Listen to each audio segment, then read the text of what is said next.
importante analizarlo, porque muchas personas que nos están viendo y escuchando dirán, ya, habla de México, deja de hablar de Colombia, deja de hablar de América Latina. A ver, creo que estas victorias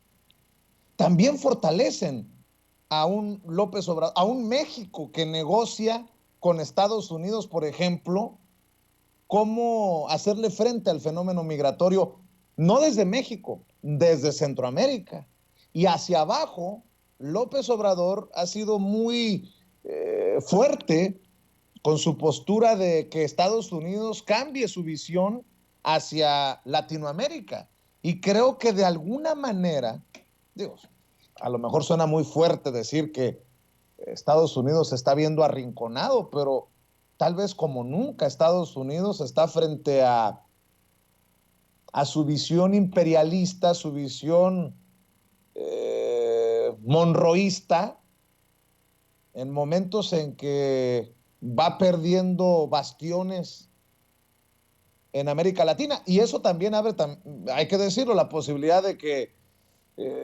tal vez presidentes que han ganado elecciones que no son tan de izquierda o criticados por jalarse al medio como Gabriel Boric, puedan también negociar con Estados Unidos. Pero me llama mucho la atención cómo lo que ocurre abajo, o sea, abajo me refiero al continente, hacia el sur, también puede fortalecer a un López Obrador a la hora de entablar esa relación que prometió Biden de iguales. Es por eso que creo que resulta relevante hablar de estos temas para México, porque es tema de México lo que está ocurriendo al sur, o al menos así lo entiendo, Manuel. Sí, en México tenemos bueno, la prensa mexicana en general tiene una maña o cierta tendencia a ser muy, muy casera. Entonces, muchas veces los temas internacionales como que no estamos acostumbrados a ellos, ¿no? Realmente en los gobiernos anteriores no había una política exterior real, sino era nada más someterse a los dictados de Washington y estamos pues participando o viviendo por primera vez en muchos años de una auténtica política exterior en el caso mexicano, y por eso también la trascendencia de hablar de estos temas de América Latina, que por cierto, en el caso concreto de Colombia, que yo lo vengo siguiendo así de manera muy directa hace 2 años, hubo todo un proceso de manifestaciones, de protestas muy álgidas que fueron interrumpidas por la pandemia, y a mí en todo este proceso me ha llamado mucho la atención cómo la gran prensa corporativa latinoamericana, los grandes diarios de la oligarquía latinoamericana y la prensa también, por ejemplo, la prensa española o la prensa hemisférica en Occidente, la prensa estadounidense, los grandes medios occidentales habían tapado, ocultado, minimizado completamente lo que estaba ocurriendo en Colombia. Por eso ahora muchos se sorprenden de este revés histórico que se ha venido construyendo durante los últimos 2 años. Entonces yo creo que el triunfo del pueblo colombiano en las elecciones ayer es muy importante porque está simbolizando un proceso histórico que estamos viviendo en América Latina. En América Latina hoy existe una rebelión democrática frente a las derrotadas oligarquías neoliberales que habían ejercido el poder de manera muy clara durante los últimos 30 años y que de alguna manera el debilitamiento de la hegemonía estadounidense a raíz de sus problemas internos es un factor que no podemos obviar en toda esta ecuación. Recordemos que a final de cuentas el gobierno actual de Joe Biden, la presidencia de Estados Unidos, es una presidencia muy débil. Biden no ha podido consolidar ese liderazgo a pesar de que pues, ganó con una diferencia ajustada en las elecciones presidenciales de su país, con todo el conflicto de la toma del Capitolio, etcétera, que habla y evidencia pues que los problemas internos que está teniendo Estados Unidos se están traduciendo también en una debilidad en su política exterior que no ha podido imponer como lo hizo a lo largo de la segunda mitad, sobre todo del siglo XX, y que estamos en un proceso de reconfiguración de fuerzas a nivel continental. Entonces me parece que lo de Colombia ayer fue muy emblemático porque lo de Brasil, si llega a ocurrir en noviembre, digamos que podría ser un poco más dentro de lo esperado debido al desastre que ha sido el gobierno de Jair Bolsonaro en Brasil. pero lo de Colombia ayer es de llamar la atención porque se logró derrotar a una maquinaria muy fuerte como lo era el uribismo, que pues para la gente que no lo tenga muy presente, hagan de cuenta que era como la versión salinista, calderonista de Colombia, ¿no? Álvaro Uribe, un cacique que alimentó durante mucho tiempo a grupos paramilitares en Colombia con una especie de guerra contra el narcotráfico, con lo cual era muy afín al mismo Felipe Calderón, y que se utilizó este asunto de la mano dura contra los cárteles de la droga como una estrategia contrainsurgente,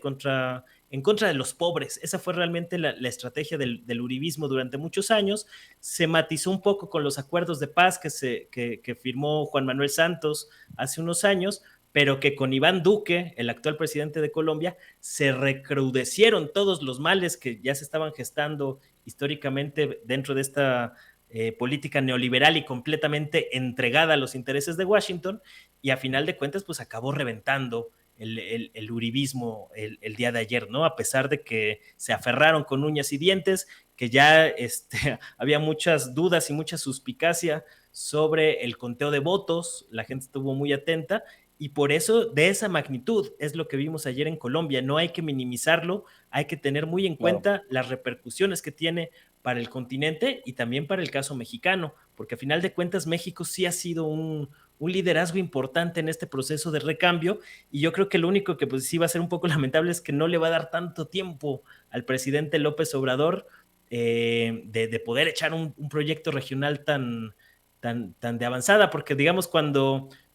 en caso de que llegue Lula a la presidencia de Brasil después de las elecciones de noviembre, pues López Obrador más o menos va a tener un año para poder gestar algo de manera más o menos rápida, ¿no? Entonces, Claro. creo que va a faltar un poco de tiempo y que hay que ver cómo el liderazgo que dé continuidad al proyecto de la Cuarta Transformación va a seguir empujando este proceso de política exterior, donde uno de los principales contendientes ahorita a la presidencia de Morena rumbo al 2024, pues es precisamente el canciller Marcelo Ebrard, que ha también estado muy movido en todos estos asuntos. Entonces,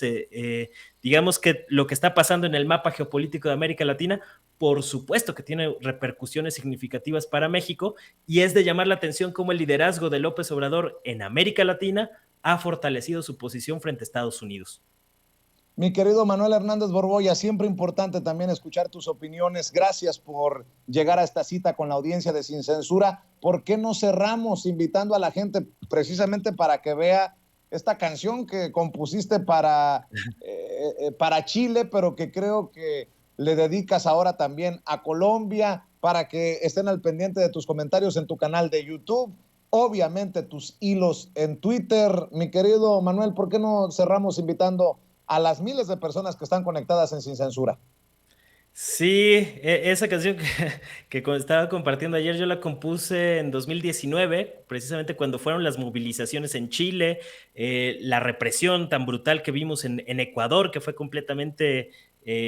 bloqueada por la gran prensa corporativa. Después vino el golpe en Bolivia y vinieron las protestas también en Colombia. Es decir, en los últimos años hemos vivido una sacudida democrática en América Latina, y esa canción surgió en ese contexto, y creo que le quedaba como anillo al dedo a lo que vimos ayer en Colombia. El nombre precisamente es por eso, el pueblo se levanta, y pues invitando aquí a la gente a ver qué les parece esa faceta musical, y vamos a estar hoy por la noche comentando este tema de Colombia en mi canal de YouTube, Manuel Hernández Borboya, a las 10 de la noche. Y pues hago una atenta invitación a que me sigan, se suscriban al canal, y por ahí vamos a estar subiendo algo de información, igual en el Facebook, Manuel Hernández Borboya, periodista, y en Twitter, @Manuel H. Borboya. Muchas gracias, Vicente, por abrir los micrófonos para comentar este acontecimiento tan significativo para la historia de nuestra América Latina, y muchas gracias también a la audiencia de Sin Censura.